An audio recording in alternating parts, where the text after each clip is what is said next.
салом дӯстон, рӯзи гузашта бозори хариду фурӯши бозингарон бисёр ҳам гарм буд. То шомгоҳӣ наздики 5 трансфер расман тасдиқ гардид. Боз ҳам ба Арабистони Саудӣ мисли турна ҳиҷрат кардани футболбозон идома меёбад ва боз ҳам Челсиро ғорат мекунанд. Дина худаш 3 бозингари дастаи шаҳри Лондон тарки клуб карданд. Имрӯз ҳам чанд муомилот дар ҳоли амалшавӣ аст ва хабари онро мо ба шумо мерасонем. Як лайки қиматбоҳи худро гузошта то охир ин видеоро тамошо кунед. Дӯстон, футболи бошгоҳӣ дар истироҳат аст, аммо мухлисон набояд зиқ шаванд, зеро айни ҳол чемпионати Аврупо байни ҷавонон рафта истодааст. Португалия баъди мағлубияти сенсатсионӣ аз Грузия қувваи худро бо Нидерландия месанҷад.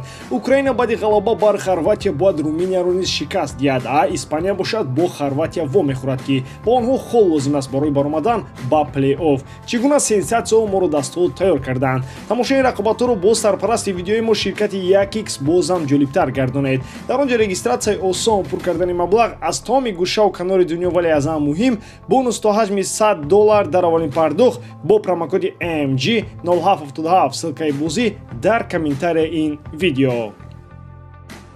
Илкай Гюндаган ба дастаи Барселона гузашт. Ҳарчанд то ҳол дар ин бора хабари расмӣ набаромадааст, вале Фабрицио Романо аллакай ин хабарро бо гуфтаи «Hey very go» ишора кард. Ин бошад наздик ба хабари расмӣ аст. Тибқи хабарҳои инсайдери рақами 1 Гюндаган розӣ шуд то бо Барселона ба муддати 2 сол шартнома имзо кунад. Ҳамчунин дар шартнома омадааст ки дар сурати хоҳиши худи Гюндаган ва Барселона қарордодаш бо Каталониё ба муддати 1 соли дигар боз тамдид меёбад. Яъне боз схемаи 2 ҷамъи 1 ин шартнома баста шудааст. Илкай барои гузариш ба Барса қаблан розигиашро дод, вале ӯ мехост ҳарчи зудтар ояндаи худро маълум кунад. Аз ин рӯ нимҳиматгар аз даста хоҳиш кардааст ки ба ӯ кафолати трансфери расмияшро бидиҳанд. Барселона ҳам зуд тавонист иҷозатномаи гузариши ин футболбозро ба даст дорад. Аз ҳама муҳим он ки футболбози олмонии турктабор бепул ба Барселона меояд. Ӯ дар хатти нимҳимоя метавонад бозии устуворро нишон диҳад. Бо назардошти рафтани Серхио Бускетс акнун дар хатти нимҳимояи Барса лидери нав лозим аст. Гюндо бошад вақтҳои охир Ситиро ба ҳайси лидер ва капитан аз паси худ мебурд. Дар требли таърихӣ нақши ин футболбоз хеле муҳим буд. Ӯ дар бозиҳои муҳимтарин ва бузург беҳтарин бозӣ нишон медиҳад. Ҳамеша дар рақобатҳои марказӣ голҳои муҳим мезанад, асист мекунад ва дар маркази майдон ҳамаро идора карда метавонад. Ин трансфери бепули Барселона аз гузаришҳои 100 миллионаи ин тим даҳҳо маротиба беҳтар мебошад. Илкай дақиқан дар маркази майдон дилхоҳ дастаро қавӣ карда метавонад. Барса аз аввали мавсим ба ин масъала часпида буд. Акнун пас аз трансферҳои номаълуми Каталониё дар ин байн як гузариши хубро ҳам дидем. Ньюкасл ба Сандро Тонали пешниҳоди хуб кардааст ва нимҳиматгари дастаи Милан онро қабул намуд. Чунин хабарро устоди Фабрицио Романо Ди Марсио пешниҳод кардааст. Тибқи маълумот сараввал дастаи Ньюкасл бо Милан сари ин масъала ба мувофиқа расидан ва баъдан худи нимҳиматгар ҳам розигиашро дод. Айни замон директори варшии Ньюкасл Дэн Эшворт дар Италия қарор дорад. Ӯ махсус барои ҳал кардани масъалаи гузариши Сандро Тонали ба дастаи чемпионати Англия ба шаҳри Милан омадааст. Аҷоибии кор дар ин трансфер он мебошад ки Тонали қаблан омода буд то маоши худро камтар карда дар Милан бозӣ кунад. Ва аммо пас аз он ки хабари қабул кардани пешниҳоди Ньюкаслро аз тарафи роҳбарони Милан шунид, ӯ ҳам розигиашро дод. Тонали яке аз нимҳиматгарони асосии расонериҳо ба ҳисоб меравад. Дар маркази майдони Милан дигар кӣ мемонад? Тонали меравад. Бенасер осеб гирифта ним сол тавобат мегирад. Кеса 1 сол шуд ки нест. Бо чунин сиёсати трансферӣ Милан метавонад барои 10 солаи наздик қаҳрамониро ҳатто орзу накунад. Аз ҳама шахси хавотир дар Милан айни замон Рафаэл Леао аст. ӯ қарордоди навбасту мушоҳида карда истодааст ки дигаронро ҳам ба фурӯш мондаанд.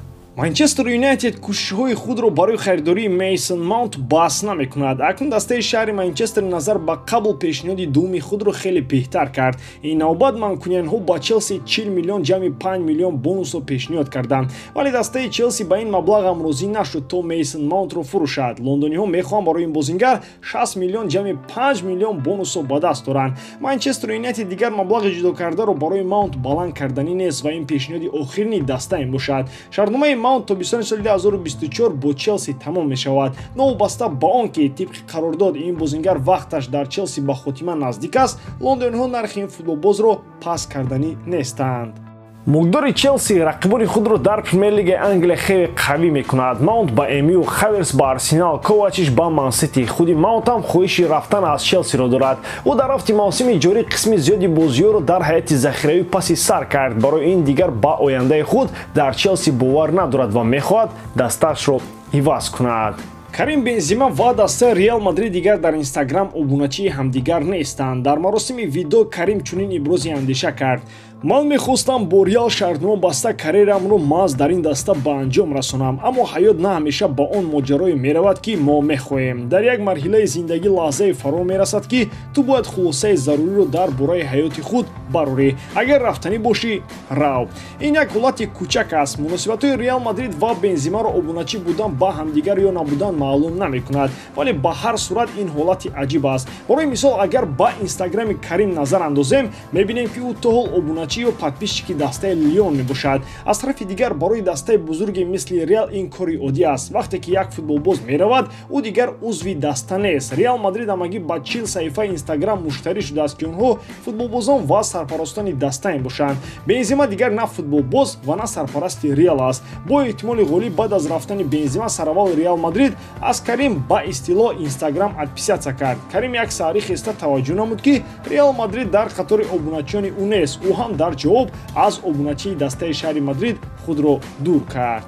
бо дар назардошти он ки Реал Мадрид ва Бензима бо муносибатҳои беҳтарин аз ҳамдигар дар фазои дӯстиву рафоқат ҷудо шудан, шояд ин ҳодиса каме аҷиб ба назар мерасад, вале ин воқеъ бе ягон шак 14 мавсими олии Бензимаро дар Реал Мадрид зери суол намебарад. ё шумо фикр мекунед ки ҳамаи натиҷаҳои Карим Бензима дар Реал Мадрид фаромӯш шуда, дар таърих танҳо ҳамин мемонад ки Карим Бензима ва Реал Мадрид дигар дар Инстаграм ошно нестанд. Роналдо ва Реал ҳам пас аз рафтани ҳамлагари португалӣ дарҳол дар Инстаграм аз ҳамдигар ҷудо шуданд, аммо инро ҳама баъди як рӯз фаромӯш кард. Дастовардҳо, голҳо ва дигар корҳои бузурги Криштиано дар ёдҳо монданд. Бо Бензима ҳамин ҳолат хоҳад буд.